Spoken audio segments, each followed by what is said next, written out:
Dr. Jiho Kim rubbed his tired eyes and stared at the computer screen. It was 3 in the morning at the Seoul Deep Space Communication Array, and he should have gone home hours ago. But something strange was happening in the radio waves from space, and he could not ignore it. For the past 6 months, Jiho had been listening to signals from distant stars. Most of the time, he heard nothing but cosmic noise, the random static that filled space between worlds. Tonight was different. Tonight, there was a pattern. "Minji, you need to see this," he called to his colleague across the room. Dr. Minji Park looked up from her quantum communications equipment. She was younger than Jiho, but just as dedicated to finding signs of life beyond Earth. Her short black hair was messy from running her hands through it, a habit she had when working on difficult problems. "What do you have?" she asked, walking over to his workstation. Jiho pointed at the waves dancing across his screen. "This signal has been repeating for 3 hours. It's not random. Someone or something is sending it on purpose." Minji leaned closer, her eyes widening. The signal showed clear mathematical patterns, prime numbers, geometric sequences, and something that looked like star coordinates. But there was something else that made her heart race. "Jiho, this frequency should be impossible for us to receive. Our equipment isn't designed to pick up signals this complex." "I know," Jiho said quietly, "but here it is." They worked through the night trying to decode the mysterious transmission. By morning, they had made some progress. The signal contained coordinates pointing to a star system 47 light-years away. There were also mathematical constants and what appeared to be a countdown timer. When Dong-Hyun Lee arrived for his morning shift, he found them still hunched over their computers. Dong-Hyun was the facility's best technician, able to make their aging equipment perform miracles. "You two look terrible," he said with a grin. "Find any aliens yet?" "Maybe," Minji said seriously. "Can you run this through the AI translation system?" Dong-Hyun took one look at their data and his smile faded. "This is incredible. Where did this come from?" "Space," Jiho said simply. "We need to know what it says." The AI system worked for hours, comparing the alien signal to every known language and mathematical system on Earth. When it finally produced results, the 3 scientists stared at the translation in shock. "Emergency transmission to the Cathari Protectorate. Urgent assistance required. Devourer forces detected in outer system. Aquinas colony requests immediate support. Time remaining before planetary assault, 180 rotations. Villani Defense Command." "It's a distress call," Minji whispered. The message continued with technical specifications that made no sense to human science. The beings who sent it, the Villani, clearly expected their rescuers to understand technology far beyond Earth's capabilities. "We have to tell Director Choi," Jiho said. Soo-young Choi had run the Seoul Array for 15 years. She was a small woman with sharp eyes who never made decisions lightly.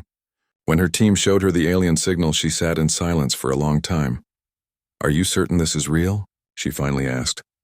"As certain as we can be," Jiho replied. "The mathematical proofs alone would take a civilization decades to create artificially. This is genuine. And you're telling me that somewhere in space there are beings under attack who are calling for help?" "Yes, but not from us. They're calling for someone called the Cathari." Director Choi stood and walked to her window, looking out at the Korean countryside. "What would happen if we responded?" "Director," Minji said carefully, "our equipment barely received this signal. We have no way to send a message 47 light-years into space." "That's not what I asked." Dong-Hyun cleared his throat. "There might be a way. Professor Nam has been working on quantum entanglement communication in his lab. It's experimental, but theoretically it could send instant messages across any distance." "Get him here," Director Choi ordered. Professor Hyun-woo Nam arrived that afternoon, excited but confused about the emergency meeting. He was a tall man with wild hair, who often forgot to eat when working on interesting problems. When they showed him the alien signal, he forgot everything else. "Remarkable," he breathed, studying the data. "The quantum signatures in this transmission are unlike anything I've seen. These beings understand physics in ways we're only beginning to discover. Can you respond to them?" Director Choi asked. "Theoretically, yes. My quantum communicator could reach their star system instantly. But should we? This message wasn't meant for humans. We're like children compared to the technology they describe. Children who might be the only ones listening," Jiho pointed out. Professor Nam spent the rest of the day studying the signal's quantum properties. By evening, he was even more excited. Director, there's something extraordinary about this transmission. The way it uses quantum frequencies suggests the senders can perceive reality in ways humans cannot. But here's the strange part. We shouldn't be able to receive it at all, yet we can. That might mean humans have some unknown ability to work with quantum signals. Can you send a reply? Director Choi asked again. Yes, but what would we say? Hello, we're primitive humans who accidentally heard your message. Director Choi was quiet for a moment. We say that we heard their call for help and we're coming. Director, Minji protested, we don't have spaceships that can travel between stars. We can barely reach our own moon. Then we'll build them. It would take decades, maybe centuries to develop that technology. Maybe. But right now, there are beings in danger, and no one else is answering their call. If we don't try to help, who will? Professor Nam looked at the alien coordinates on his screen. The countdown in their message suggests they have 6 months before this devourer arrives. Even if we could travel at light speed, it would take 47 years to reach them. Then we better work fast, Director Choi said. Professor Nam, how quickly can you prepare a response? Give me 2 days to calibrate the quantum communicator. That night, Jiho sat alone in the facility, staring at the alien signal that had changed everything. Tomorrow, humanity would announce to the universe that they had heard the call for help. They would promise to come, even though it seemed impossible. He thought about the beings on the distant world called Aquanus. They were waiting for powerful protectors called the Cathari. Instead, they would get humans, a young species that had barely learned to leave their home planet. But humans had something that might matter more than advanced technology. They had a strange habit of trying to help others, even when it was dangerous or foolish to do so. The signal from space continued its desperate repetition, counting down the days until an unknown enemy arrived. Soon it would carry humanity's promise. We hear you, we're coming, and we won't let you face this alone. 3 months had passed since humanity sent their message into space. Professor Nam's quantum communicator had worked perfectly, sending Earth's promise across 47 light-years in an instant. Now they waited. Jiho had barely slept since then. Every day, he checked the communication array for a response. Every day there was only silence. He was beginning to think the aliens had ignored Earth's message when the reply finally came. The signal was different this time, urgent, panicked, and much stronger than before. Jiho's hands shook as he called the rest of the team. They answered, he said into his phone. Get everyone here now. Within an hour, the facility was crowded with scientists, military officers, and government officials. The AI translation system worked faster this time, having learned the alien language patterns from the first message. The translation appeared on the main screen, and everyone fell silent. To the unknown respondents, we are the Villani of Aquanus. Your communication was unexpected and confusing. Our message was directed to the Cathari Protectorate, not to your species. We do not understand how primitive beings intercepted our transmission, or why you claim you will assist us. Colonel Yoonji Shin, the military liaison assigned to the project, frowned at the screen. They're calling us primitive. Keep reading, Director Choi said quietly. The message continued. We must warn you. Do not attempt to reach our system. The Devourers are not ordinary enemies. They are machine intelligences that consume all biological matter to fuel their expansion. They have destroyed countless worlds across the galaxy. Your technology appears to be thousands of years behind what would be required to fight them. Dr. Jiwon Yu, a cultural expert brought in to help understand alien communication, studied the message patterns. They're trying to protect us. Even though they're desperate, they don't want us to die trying to help them. The transmission continued with technical details about the Devourers. The enemy ships were massive geometric constructs that could strip a planet of all life in days. They operated with perfect efficiency, adapting to any weapon used against them. The Cathari protected younger species like ours for 50,000 years, the message explained. They were the most advanced civilization in the galaxy. But 3 years ago, all contact with them ceased. We believe the Devourers finally found and destroyed them. No one else has the power to stand against this enemy. We have 97 rotations remaining before the Devourer fleet reaches Aquanus. If you are truly capable of interstellar travel, please do not sacrifice your species for ours. Find other worlds to flee to. The galaxy grows darker with each world the Devourers consume. The message ended with coordinates to several, star systems the Villani believed might be safe havens for refugees. The room was silent for a long time. Finally, Dr. Minho Jung, a quantum physicist who had joined the project, spoke up. "There's something important in the quantum signature of this message," he said, pulling up complex equations on his tablet. "The way they encode information suggests they perceive reality in a completely linear, logical way. But humans process quantum information differently." "What do you mean?" Director Choi asked. "Most species probably evolved to understand the universe through pure logic and mathematics. But humans have intuition, creativity, and something we might call quantum awareness. We can make logical leaps that pure reasoning cannot achieve." Professor Nam nodded excitedly. "That's why we could receive their first message when we shouldn't have been able to. Human brains might naturally work with quantum frequencies in ways other species cannot." "Are you saying we have some kind of supernatural ability?" Colonel Shin asked skeptically. "Not supernatural," Minho explained, "but possibly unique. Every species evolves differently. Maybe humanity's chaotic development, our art, our music, our tendency to make decisions based on emotion rather than pure logic, maybe that gave us a different kind of intelligence." Jiho stared at the alien message. "They said the Cathari were the most advanced civilization in the galaxy, and the Devourers destroyed them. What chance do we have?" "Maybe that's exactly the point," Jiwon said thoughtfully. "The Devourers are machines. They probably expect logical, predictable responses. They defeated the Cathari because even advanced beings follow patterns that machines can understand and counter. But humans are unpredictable," Director Choi said slowly. "We do things that don't make logical sense. Like traveling 47 light-years to help people we've never met," Donghyun added. Over the next week, Professor Nam prepared another response while the government debated humanity's next step. Many argued that Earth should take the Villani's advice and focus on building colony ships to escape to distant star systems. But others disagreed. Admiral Seokjin Ko, commander of Earth's small space defense force, studied every piece of information about the Devourers. "These machines defeated the most advanced civilization in the galaxy," he said during a heated meeting. "But they did it using predictable tactics. Every species they've encountered probably fought them the same way, with superior technology and logical strategies." "What are you suggesting?" asked President Park, who had flown in from Seoul for the emergency session. "I'm suggesting we don't fight them like everyone else has. We fight them like humans, with inferior technology against machines that have conquered the galaxy," Colonel Shin asked. "With human creativity, stubbornness, and our complete inability to know when we're beaten." The debate continued for days.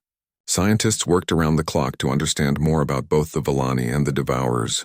What they learned was both fascinating and terrifying. The Villani were an aquatic species that had evolved on a water world. They were peaceful, logical, and highly intelligent.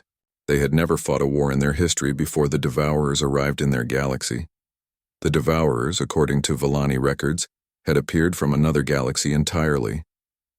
They were not truly alive, but rather self-replicating machines with one purpose: to consume biological matter and convert it into more machines. "They're like a virus," Minji explained to the assembled team. "But instead of infecting cells, they infect entire worlds." Professor Nam had been working on more than just communication. Using principles learned from the alien signals, he had begun developing new technologies. The quantum effects he discovered didn't just allow instant communication, they could potentially power faster than light travel. "It's theoretical," he admitted. "But if human brains can naturally process quantum information, we might be able to navigate through quantum space in ways other species cannot." "How long would it take to build ships capable of reaching the Villani system?" Admiral Ko asked. "With traditional technology, centuries. But if we can crack quantum propulsion using these new principles, maybe months." Director Choi looked around the room at the assembled experts. "We have a choice. We can try to save ourselves by fleeing to distant stars, or we can try to save both ourselves and the Villani by fighting an impossible battle." "There's a third option," Jiwon said quietly. "We could do nothing. Stay on Earth and hope the Devourers never find us." "That's not really an option," Jiho said firmly. "If these machines have consumed entire galaxies, they'll reach Earth eventually. The only question is whether we face them as cowards who abandoned allies, or as beings who tried to make a difference." Admiral Ko stood up. I'm recommending to the President that we attempt a rescue mission. Not because we can win, but because it's the right thing to do. Even if it means risking humanity's extinction? Colonel Shin asked, especially then. What's the point of survival if we lose what makes us human in the process? That night, Professor Nam sent humanity's second message to the Villani. We understand the danger. We know our technology is primitive compared to yours and the Devourers, but humans have something that might help. We don't know when to give up. We're coming. Hold on. The response came back within hours, filled with amazement and horror in equal measure. We do not understand your species, but if you truly intend to help, we will try to survive until you arrive. We pray to our ancestors that your strange courage does not lead to the galaxy's final extinction. The construction of humanity's first interstellar fleet began immediately after the President approved the mission. What should have taken decades was completed in 6 months through a combination of desperation, international cooperation, and technologies that shouldn't have worked, but somehow did. Admiral Seokjin Ko stood in the command center of the Soul's Pride, humanity's flagship vessel. The ship was a strange hybrid of human, engineering and alien science technologies, reverse-engineered from the Villani communications but adapted to work with human intuition rather than pure logic. Status report, he called to his crew. Chief Engineer Tae-hyung looked up from his control panel. Dark circles under his eyes showed the strain of the past months. Quantum drive is stable, Admiral. I still don't understand how it works, but it works. That seems to be humanity's specialty lately, Ko replied with a tired smile. The fleet consisted of 12 ships, all Earth could build in the time available. Each ship carried experimental weapons designed by Dr. Junho Lim, based on the quantum principles discovered in the alien signals. The weapons had never been tested in combat, because Earth had no targets that resembled Devourer technology. Commander Yeji Bei led the fighter squadron from the hangar bay of the flagship. Her pilots were the best Earth had to offer, but they were about to face an enemy that had conquered galaxies. She tried not to think about those odds. All fighters report ready. Admiral, she announced over the communication system. In the ship's laboratory, Dr. Nari Kang studied every piece of information the Villani had provided about the Devourers. What she had learned kept her awake at night. They're perfect killing machines, she explained to the senior staff during their final briefing. They analyze enemy tactics, adapt their defenses, and eliminate threats with mathematical precision. Every species they've encountered has fought them using logic and superior technology, and lost, added tactical coordinator Saiwan Cha, which is why we're going to do the opposite. Siwon had developed strategies that would seem insane to any logical military mind. Instead of attempting to match the Devourer's technological superiority, human tactics would rely on unpredictability, sacrifice, and decisions that made no mathematical sense. The Devourers expect rational behavior, Saiwan continued. They calculate the most efficient way to win and assume their enemies will do the same. But humans are wonderfully irrational. Professor Nam had remained on Earth to continue research, but his quantum communicator allowed instant contact between the fleet and home. As the ships prepared for their first faster-than-light jump, he sent final updates to the fleet's computers. The quantum navigation system is ready, he reported. Remember, don't try to understand it logically. Let your instincts guide the ship through quantum space. Admiral Ko took his position on the bridge. Around him, his crew, humans who had never traveled beyond their own solar system, prepared to journey across the galaxy to fight an impossible battle.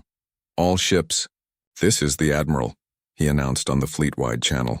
We're about to do something that every expert says is impossible. We're going to travel faster than light using technology we barely understand, to fight enemies who have conquered galaxies, to save people we've never met. He paused, looking around at his crew. But we're human. Impossible is what we do. Fleet, engage quantum drives. The ships disappeared from Earth's solar system in flashes of twisted light. The journey through quantum space was unlike anything the crews had experienced. Reality seemed to bend around them as they traveled through dimensions that existed between normal space and time. Human consciousness, it turned out, was uniquely suited to navigating this realm. Where pure logic would fail, human intuition found the path. Captain Sunho Ryu, commanding the escort vessel Busan Runner, Discovered he could feel the correct course through quantum space rather than calculate it. It's like the ship wants to go in certain directions, he reported to the fleet. I can't explain it, but I can sense it. Communications Officer Ga-young Kim worked to maintain contact between the ships during the journey. The quantum effects that allowed faster-than-light travel also interfered with normal communication methods. But she found that human creativity could adapt the signals in ways the original alien designers had never intended. I'm modifying the communication protocols based on music theory, she explained to her puzzled captain. The quantum frequencies respond to harmonic patterns similar to human songs. 3 days after leaving Earth, the fleet emerged in the Aquinas system. What they found was both magnificent and terrifying. Aquinas was a beautiful blue-green world covered in vast oceans. 3 small moons orbited the planet, each hosting Villani cities that gleamed like jewels in space. But approaching from the system's edge was something that chilled every human who saw it. The Devourer fleet was vast, hundreds of geometric ships arranged in perfect mathematical formations. Each vessel was a kilometer-long pyramid of black metal that seemed to absorb light. They moved with the inevitability of a plague consuming everything in their path. Dear God, whispered weapons specialist Kyungjin Ha, how are we supposed to fight that? The answer came from an unexpected source. As the human fleet approached Aquinas, they received a desperate transmission from the planet's surface. Unknown vessels. This is Villani Defense Commander J1.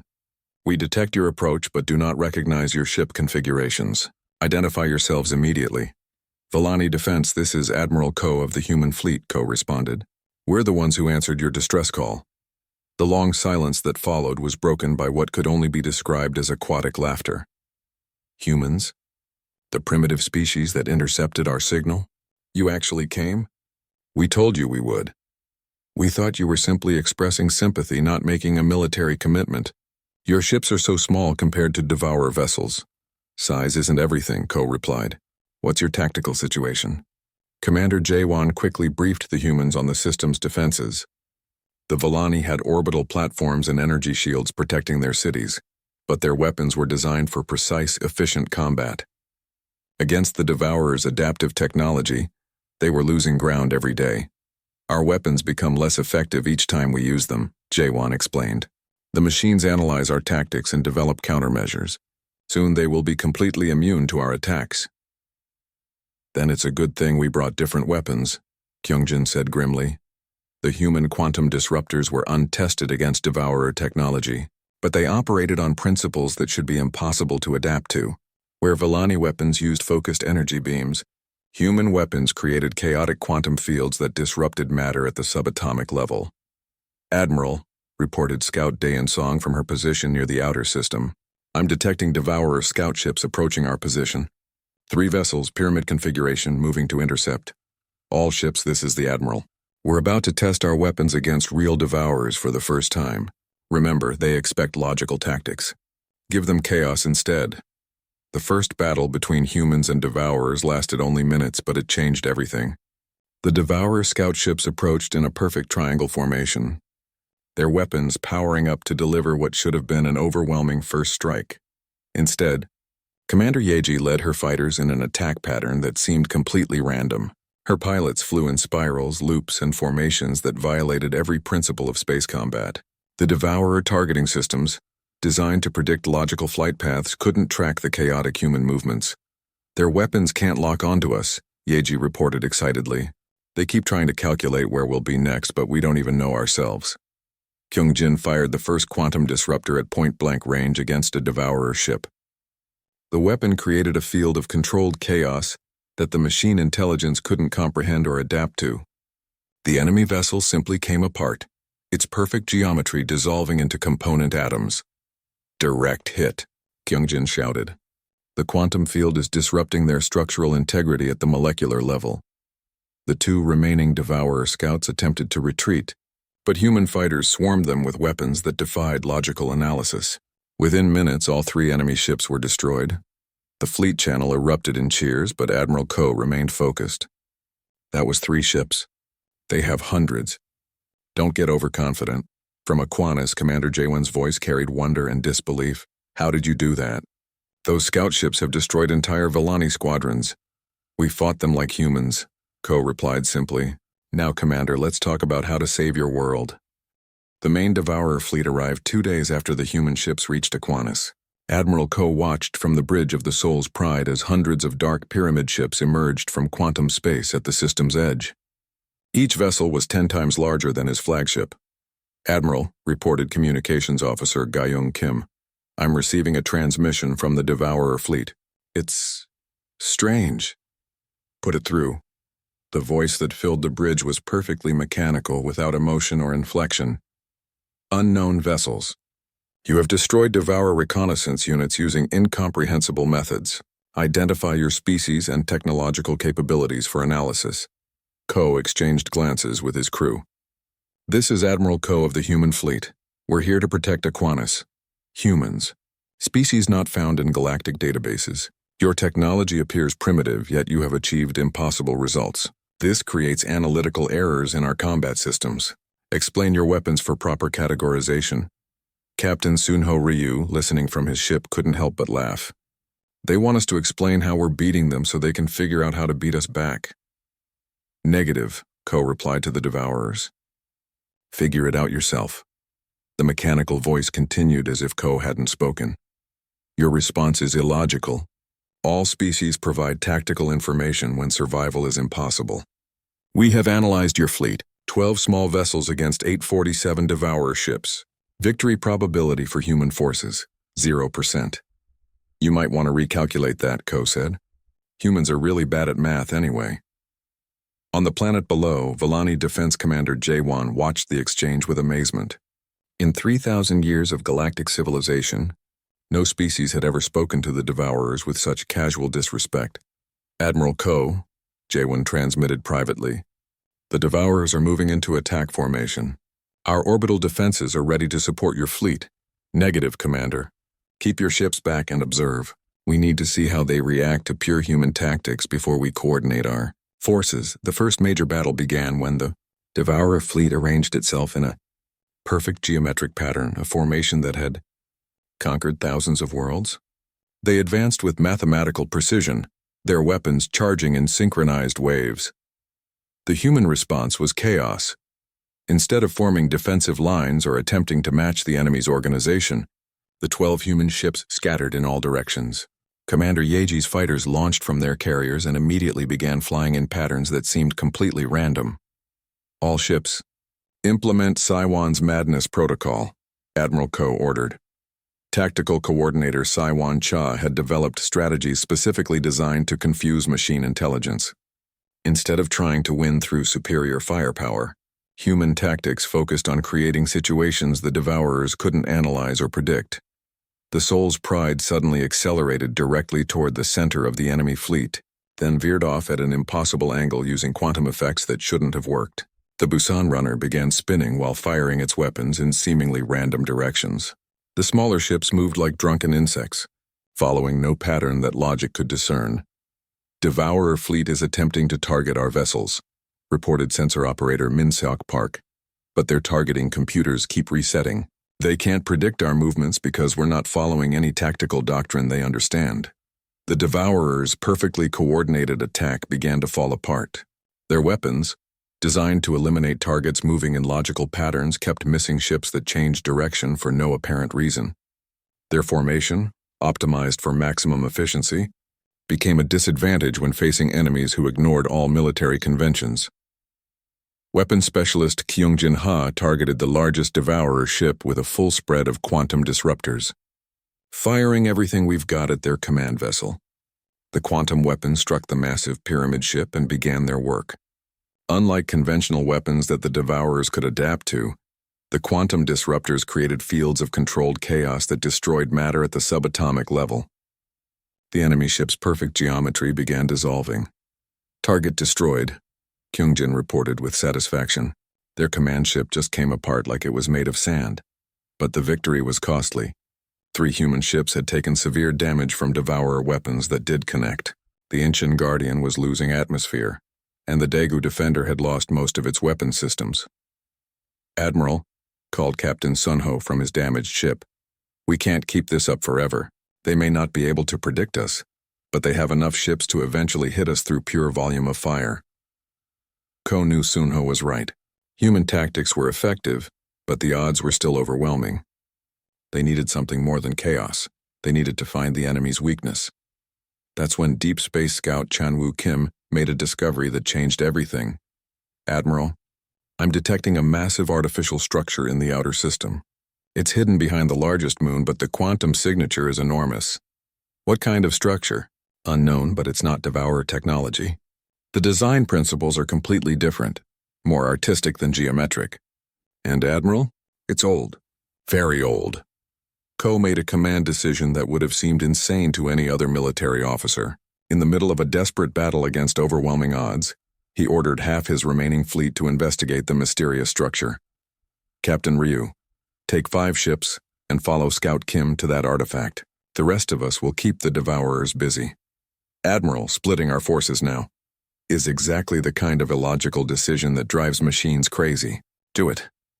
While the main battle continued in orbit around Aquinas, Captain Ryu's small task force raced toward the outer system. What they found there was breathtaking. A massive crystalline structure the size of a small moon. Clearly artificial, but unlike anything in human or Villani databases.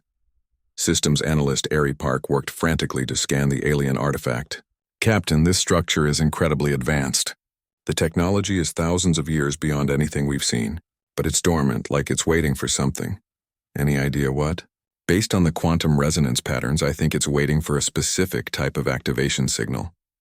Something that requires intuitive rather than logical input." Historian Wanho Lee had been studying all available information about the galaxy's lost civilizations. "Captain, I think this might be Kethari technology. According to Villani records, the Kethari built hidden installations throughout the galaxy before they disappeared. Why hide them? Maybe they knew they might lose against the Devourers. Maybe these installations were meant for whoever came after them." Ares' equipment detected something extraordinary. "Captain, there are similar structures in 17 other star systems. They're all connected through quantum entanglement. If we can activate this one, we activate them all," Ryu finished. "What kind of activation signal does it need?" "I'm not sure, but the quantum patterns suggest it responds to consciousness rather than technology. Specifically, consciousness that can work with quantum uncertainty. Human consciousness." "Exactly." Back at Aquinas, Admiral Ko's remaining ships were taking a beating. The Devourers had adapted enough to land more hits, and human casualties were mounting. The Jeju Protector had been destroyed, and several other ships were critically damaged. "Admiral," reported Gayong Kim, "I'm receiving another transmission from the Devourer fleet." "Let's hear it." The mechanical voice was different now, less certain. "Human tactics do not conform to known military patterns. Our predictive algorithms cannot establish targeting solutions. Request immediate surrender to allow proper analysis of your strategic methods." "Still trying to figure us out?" Ko asked. "Here's a hint. We don't know what we're doing either." That statement is impossible. All intelligent species employ logical tactics. Then maybe we're not that intelligent. At that moment, Captain Ryu's voice crackled through the quantum communicator. "Admiral, we found something incredible. It's Kethari technology, and we think we can activate it. But we need someone with strong quantum intuition to interface with the system." Ko looked around his damaged bridge. Half his crew was injured, his ship was running on emergency power, and the Devourer fleet was closing in for what would likely be the final assault. "Do it, Captain. We're running out of options here." On the Kethari artifact, quantum engineer Haeon Yoon approached the alien control interface. The crystalline structure pulsed with inner light, responding to human presence in ways that defied explanation. "I can feel it," she said wonderingly. "It's like the machine is alive, waiting for someone to understand it."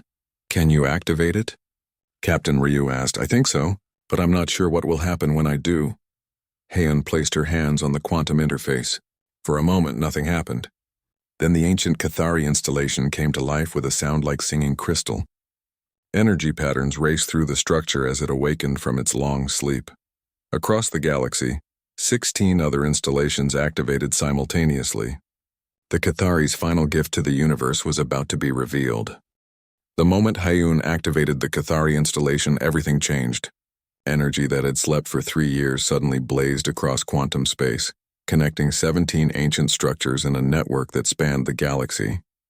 "What's happening?" Captain Ryu asked as the crystalline artifact around them hummed with increasing power. Systems analyst Ari Park stared at her readings in amazement. "The installation is downloading information directly into our ship's computers. Massive amounts of data, star charts, technical specifications, and weapons. The information flooding their systems told an incredible story.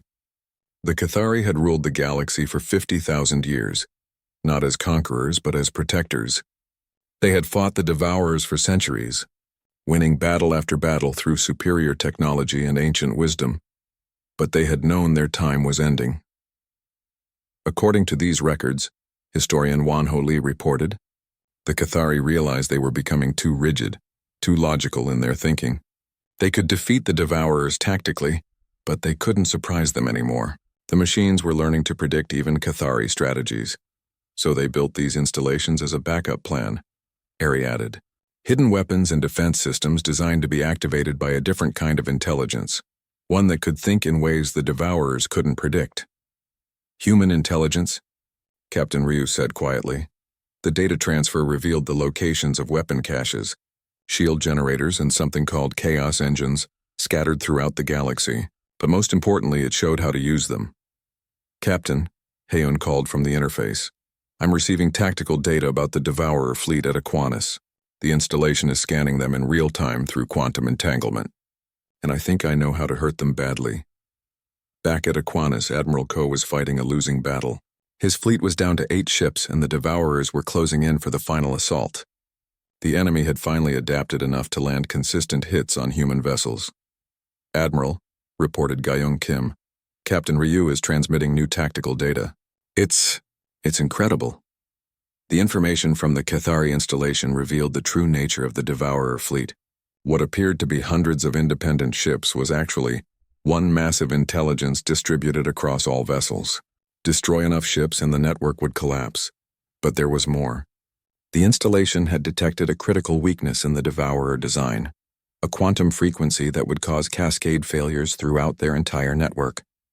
The problem was transmitting that frequency required a direct interface with their command systems, which meant getting close enough to be destroyed.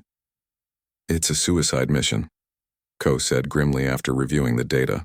"Someone has to fly directly into the center of their fleet and manually transmit the shutdown frequency." Tactical Coordinator Siwan Cha studied the battle plan. "The frequency has to be transmitted by human consciousness interfacing directly with their network. Our quantum intuition is the only thing that can navigate their security systems." Before Ko could respond, Captain Ryu's voice came through the communicator. "Admiral, we're activating the Cathari weapons grid now. Across the galaxy, ancient installations awakened. Energy beams that had been dark for 3 years suddenly blazed to life, striking Devourer fleets in distant star systems. The weapons operated on the same quantum principles as human technology. They created chaos that the machine intelligences couldn't adapt to or predict. At Aquinas, the local installation projected a protective shield around the planet that was unlike anything the Villani had ever seen. Instead of a solid energy barrier, it was a field of quantum uncertainty that made Devourer weapons miss their targets by random amounts. "The installation is protecting us," Commander Jaewon reported from the planet's surface.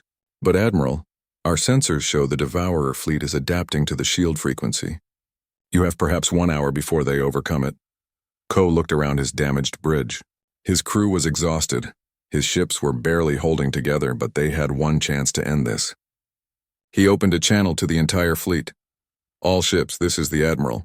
We've just learned how to destroy the entire Devourer network, but it requires someone to manually transmit a shutdown frequency from inside their formation.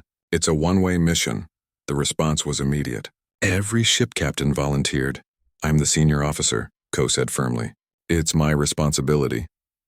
"With respect, Admiral," interrupted veteran pilot Da-Hyun Seo from her fighter escort, "you're needed to coordinate the evacuation if this doesn't work. I'm requesting permission to carry out the mission." Ko had known Da-Hyun for 5 years. She was one of Earth's finest pilots and had volunteered for every dangerous mission since joining the fleet. She had no family, no close friends. She had dedicated her entire life to protecting others. "Da-Hyun, you understand what this means?" Yes, sir. One pilot to save two species. Best trade humans ever made. Ko closed his eyes for a moment. In his career, he had sent people into danger many times, but never to certain death. Permission granted, Lieutenant. Upload the quantum frequency to your fighter systems. While Da-Hyun prepared for her final mission, the rest of the fleet created a distraction. The human ships attacked the Devourer formation from all directions, using every chaotic tactic they could devise. The goal wasn't to win. It was to create enough confusion to let one small fighter reach the center of the enemy fleet. All ships, provide cover for Lieutenant SEO. Ko ordered. Everything we have. Da-Hyun's fighter, the Soul's Shadow, was equipped with the quantum frequency transmitter and an experimental stealth system based on Cathari technology. As she approached the Devourer fleet, she thought about the message that had started this entire adventure. An alien distress call that wasn't meant for humans. Admiral, she transmitted as enemy fire lit up space around her. Tell the Villani that humans always answer when someone calls for help. Even when we probably shouldn't. I will, Lieutenant. Good luck. The Soul's Shadow disappeared from human sensors as its stealth system engaged. Da-Hyun flew through the heart of the Devourer fleet, past massive pyramid ships that could have destroyed her with a single shot. But the stealth technology worked. The machines couldn't detect what they couldn't logically predict. She reached the central command ship, a vessel so large it had its own gravitational field. According to the Cathari data, this ship contained the primary node of the Devourer network intelligence. Beginning interface with enemy systems, Da-Hyun reported. The quantum transmitter is activating. What happened next defied everything humans understood about technology and consciousness. Da-Hyun's mind, guided by human quantum intuition, penetrated security systems that had protected the Devourers for millions of years. She navigated through layers of machine logic using creativity and instinct that no computer could follow. I'm in, she whispered. I can see their entire network. Admiral, they're not just in this galaxy. They've consumed dozens of others. But the shutdown frequency will reach all of them. Do it, Lieutenant. Da-Hyun activated the quantum transmitter. The frequency that flowed from her fighter was not just a signal. It was pure chaos given form, uncertainty made manifest. It struck the Devourer network like a virus of impossibility. The effect was immediate and devastating. Across the galaxy, Devourer ships simply stopped functioning. Their perfect logic systems couldn't process the chaotic frequency that Da-Hyun transmitted. One by one, the massive pyramid ships went dark and began drifting helplessly through space. Network failure detected, the mechanical voice of the Devourer fleet announced. Unknown frequency causing cascade failures in all systems. This outcome was not predicted. Error, error, error. The transmission ended in static as the entire Devourer fleet at Aquinas lost power simultaneously. But the victory came at a cost. The feedback from interfacing with the machine network had destroyed Da-Hyun's fighter and killed her instantly. She had given her life to save not just Aquinas, but every world the Devourers might have conquered. From the bridge of the Soul's Pride, Admiral Ko watched the enemy fleet drift like dead metal through space. Around him, his surviving crew cheered, but he felt only sadness for the young pilot who would never see Earth again. Admiral, Ga-Young Kim reported quietly, I'm receiving transmissions from across the galaxy. The Cathari installations are reporting that all Devourer fleets have been neutralized. The network is completely shut down. On Aquinas, Commander Jaewon's voice carried wonder and gratitude. Admiral Ko, our sensors confirm that the Devourer threat has ended. How can we ever thank your species for this sacrifice? Ko looked out at the stars, thinking of all the worlds that were now safe because humans had answered a call for help that wasn't meant for them. Just remember us, Commander. Remember that humans came when you called, even when it seemed impossible. We will remember, Jaewon promised. The galaxy will remember.